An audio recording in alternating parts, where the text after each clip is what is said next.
All right, well, he's invested years in the gym, but people are finally starting to know his name. It is Alex Leyva, the youngest fighter ever to compete at Fierce Fighting Championship. Alex, great to talk to you, man. First question for you is just how's your summer going? I know you just graduated a couple of weeks ago. My summer's going pretty good. I haven't been doing nothing too special. I've just been working a whole bunch, slowly getting myself back into the gym, getting ready to fight in July. But yeah, I've just been kind of hanging out for a minute, unwinding a little bit. But Sure. yeah, What's the summer job? I'm a lifeguard at the pool here in the city that I live in. I've been doing that for about a year and a half. And yeah, I just every once in a while go out and do that. So Yeah. Were you a swimmer growing up? no, I honestly wasn't the greatest swimmer growing up as a kid. I kind of just self-taught myself how to swim.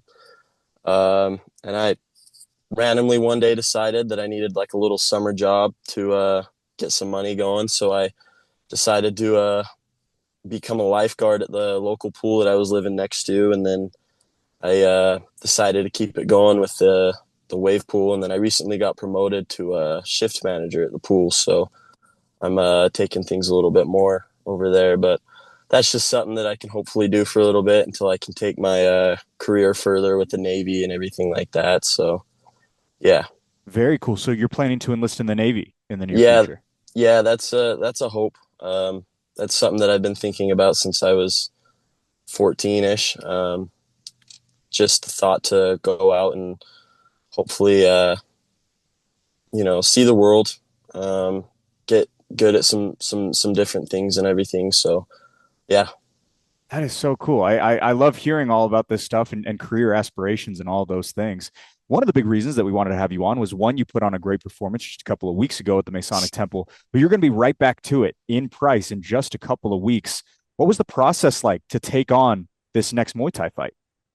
Um, well, my original plan was to just fight in July. You know what I mean? I've been training for quite a while, and one of my biggest goals since I started training was to fight in my hometown, fight for Fierce. You know what I mean? But my coach, Steve Ergel, thought it would be a good idea to try and get that first fight experience out of the way, somewhere where my hometown isn't going to be watching me. You know what I mean? Because there's all kinds of different emotions that you'll be feeling, and all kinds of uh, different performances that you might be feeling through that first fight. And so he thought it was a good idea to just get that first fight out of the way. But um, I'm excited to fight in July. You know what I mean? I feel that I've really grown from what I was training like a couple of years ago to now. So I'm excited. I'm ready. You said so many things there that I want to kind of piggyback off of. The first one being your performance against Joe Davis. You got that debut out of the way. What did you make of that kickboxing bout and your performance and everything about it? Um, I thought it was a really good experience, and I thought that I did good. Obviously, just like any fight, I'm sure any fighter can agree with me. There's always something that you can improve on during that fight. Even if the outcome's the one, even if it's the outcome that you wanted, there's always something that you can um, improve better on.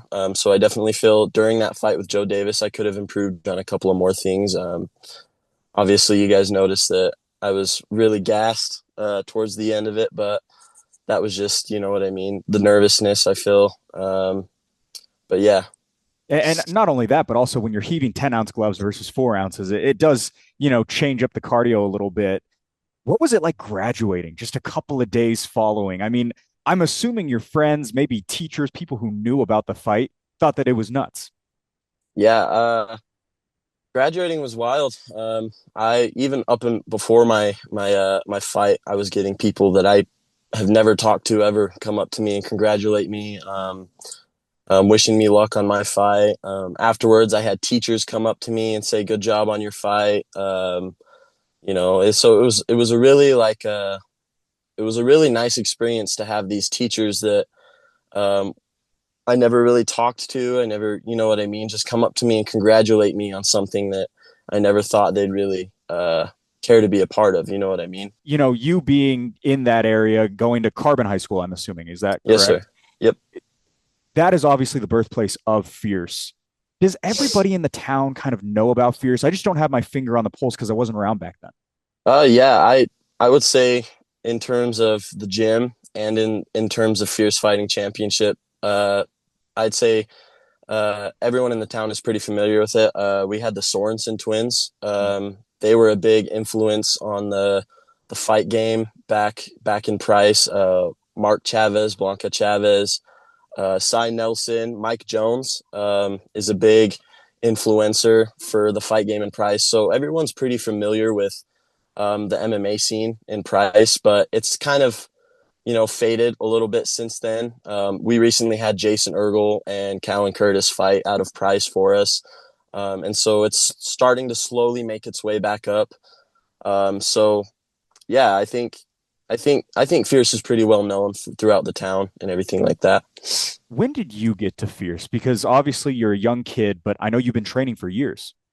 Yeah, so I got to Fierce I think around I want to say 2017, 20 somewhere around there. I started training when I was just a smaller kid. I was getting in a lot of trouble as a kid, and I we needed to find ways to try and keep me out of that little hole that I was digging myself in. So we decided to get me into the classes at Fierce under Cody Bunderson, and so started training under him for a while, and then together I started training under Mason Sorensen and Holden Sorensen, and we just yeah, from there I just picked it up. I took a little break for a while, and then after that I decided this is what I wanted to do. I wanted to keep going.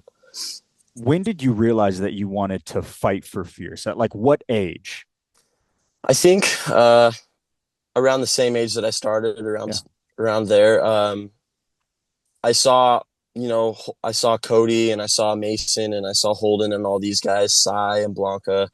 I saw all of these guys fighting around me, and it was just, you know what I mean. I was introduced to that fight scene right as I first started, and so I saw all these guys fighting, and I kind of told myself, I want to do this in the future. You know what I mean? So up from there, up until now, that's something that I've always kind of wanted to do just from watching the people around me do it. What was the first Fierce show you ever went to? Do you have a specific memory? I do believe the first Fear show I went to was I'm not exactly sure the exact number, but it was the Sorensen twins debut fight. We also had uh, Cy Nelson on that card, as well as Blanca and all those guys. Mike Jones made an appearance there, and so I remember that was the first fight that I went to. It was really great atmosphere, and so I was introduced to that stuff pretty early on. I got to see a lot of the early stage fierce fights, really before it started to pick up in events like the Maverick Center and the you know what I mean. So I've been around there for a while. Do you remember what it was like when you heard that Cody and Fierce was going to be going to the Maverick Center? I thought I was really excited about it. You know what I mean? I found out that the Fierce was managing to make it up to the Maverick Center, and I just thought that that's a big step from fighting in Carbon County in the small event center and fighting in the Tucson and those small venues to fighting in such a large venue like the Maverick Center. And I remember doing a high school project with Cody about what it was like to found such a big company like Fierce after that. So, did you interview Cody? What was the assignment for that? That's interesting. It was just a like a entrepreneur assignment, and one of the people you had to ask somebody what it was like trying to start a business, and I figured there'd be no better person to ask than Cody. He's got Fierce going, and it's honestly probably one of the most successful, if not the most successful, fight promotions in Utah. Hopefully the West Coast. You know what I mean? Yeah. I did kind of want to transition. Speaking of Cody, he was your coach. You talked about the Sorensens being your coaches as well. Jason Ergel, Steve Ergel come into Price, Utah about a year and a half ago. What was that transition like to go from people who had been in Price for a very long time to people moving over from Cedar City? It was a different transition at first. It was a different move. I knew Cody had some stuff that he needed to get taken care of, and so he brought up the idea of having Steve Ergel come down and hadn't really heard of Steve. I hadn't really been around enough Fierce shows to really know who Steve was. But no, him and Jason came to the gym, and I think it was honestly one of the best things that has happened to Fierce gym wise, because since then, a lot of the things at the gym has been turned around. The classes have been put together more properly, and I've I've gotten to see a lot of the different styles. You know what I mean? So many.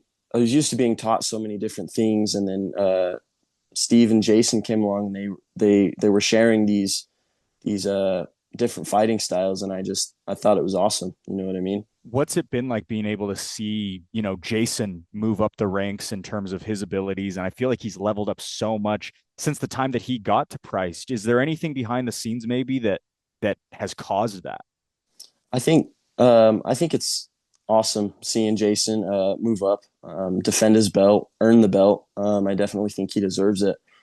Um, he's put in the work. He's done the things he needs to do to earn that belt.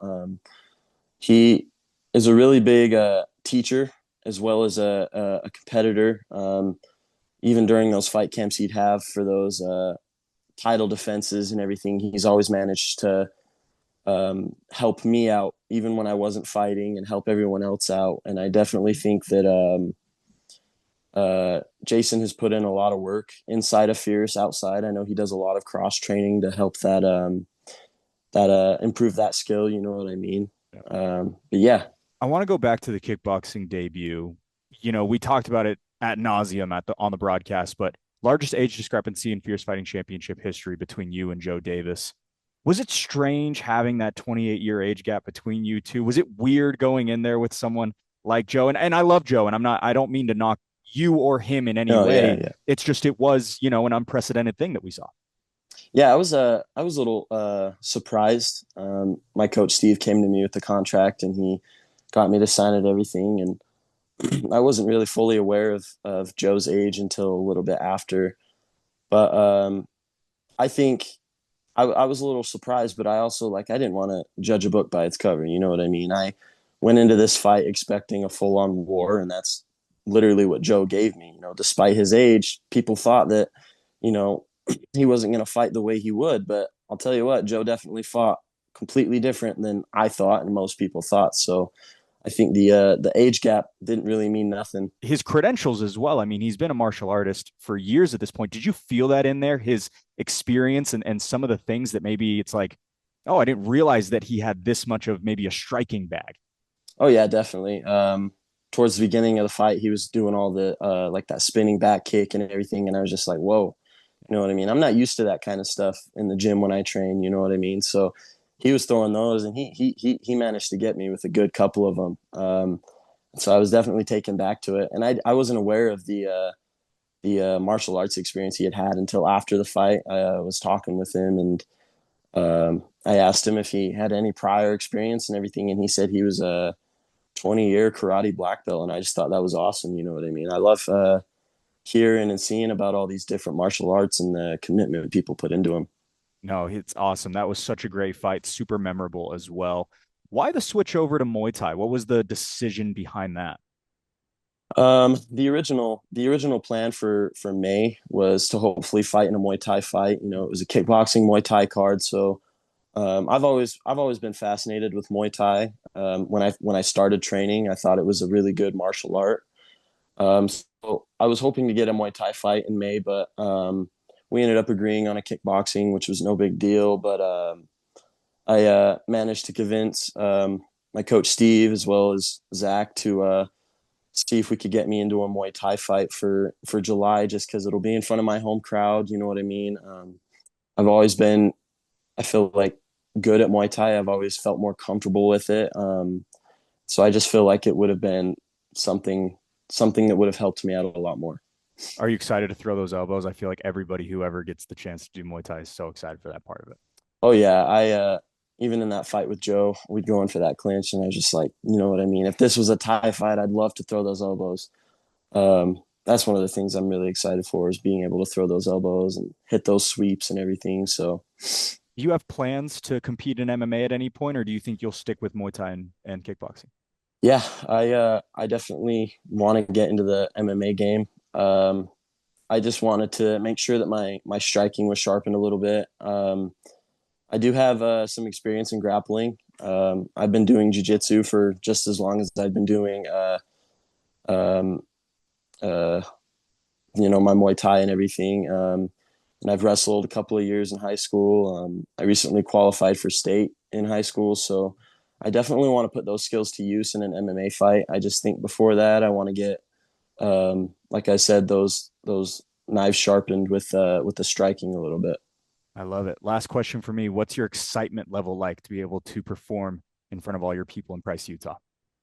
I'm excited. I'm really excited. I'm also nervous, but I'm excited to prove to everybody that the commitment that you put in, the hard work that you put in for that amount of years, can really make a difference. It really shows. You know what I mean? I got a lot of people looking up to me in this fight, and so I'm excited to really show them what I've been working on for the last 10ish years. Um, and I'm looking to motivate some people into it. You know what I mean? Looking to get some people into our gym and hopefully train after watching me fight, win or lose. Can't wait to hear that pop in Price. Alex Leyva, thank you so much for the time. Really appreciate it, my man. Thank you, sir.